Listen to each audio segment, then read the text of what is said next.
The lamp of 1,000 lights. Long ago, in the mountain village of Dwarka, clouds hugged the peaks and winds whispered secrets to the trees. There lived a boy named Aru, quiet and small, always looking down when he walked. His mother worked by the temple steps selling lamps to pilgrims every evening. "Ma, why do people light so many lamps?" Aru often asked his mother. "Because even one lamp can push away a mountain of darkness, Aru, and together they shine like hope." As the festival of lights approached, the village buzzed with excitement. The priest announced whoever lit the courtyard brightest would be honored by the gods. But that year, a great storm had ruined most of the oil harvest. People grew selfish, hoarding what little they had, making the once bright village look dull. Aru's mother had only one pot of oil left, enough for barely 10 lamps. She sighed. "We'll just light what we can, my son." "What if I find another way to make them shine?" Aru wondered. The next morning, Aru set out down the misty path to the village square. Beginning his unusual quest, he asked the potter, "Uncle, could I have your broken clay pieces?" The potter frowned. "They're useless, boy." "Maybe not," Aru said. "I want to make something beautiful."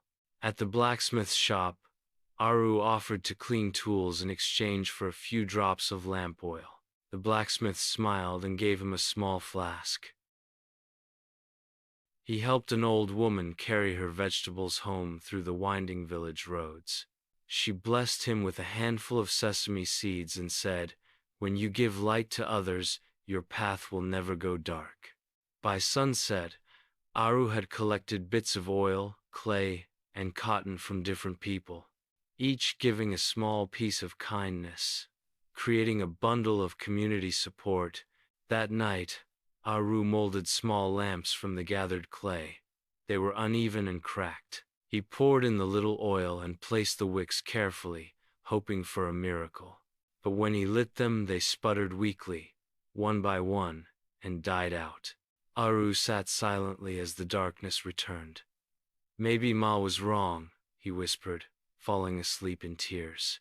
At midnight, a strange wind swept through the hills, gentle, glowing, like silver mist. It circled around Aru, rustling the broken clay lamps inside the silent dwelling. From the shadows, a faint voice rose soft as a dream.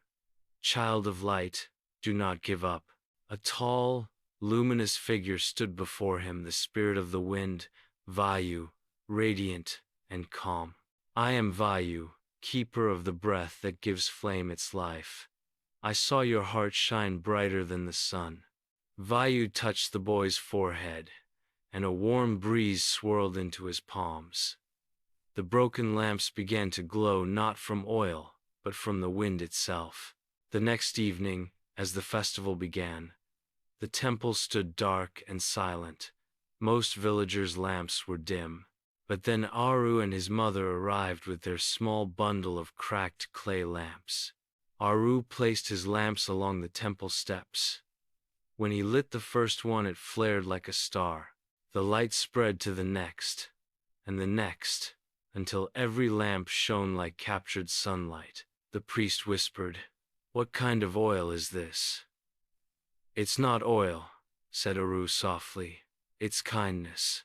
The flames danced with a gentle wind that seemed alive, lighting the entire village, ensuring no shadow remained in Dwarka that night.